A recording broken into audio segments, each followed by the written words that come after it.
مجسم کن زمستان است و سرما، دلت را سوز سرما برده یغما.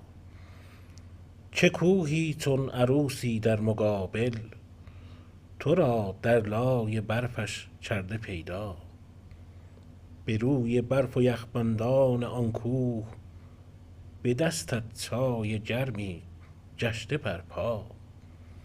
کمی دور است و خرگوشی به چابک، تصور کن پرد اینجا و آنجا.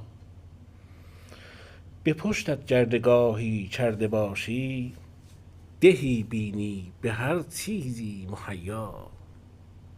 نگاهت میرسد بر بامهایش، چه دودی میزند از کنده بالا. به مردم گر نگاه افکنده باشی، ببینی مهرشان باشد چو دریا. در آنجا حیله ای پیدا نکردم، بدی آنجا نبود اصلا هویدا. مجسم کرده باشی گر به ذهنت، من آن باشم که اکنون گشته رویا.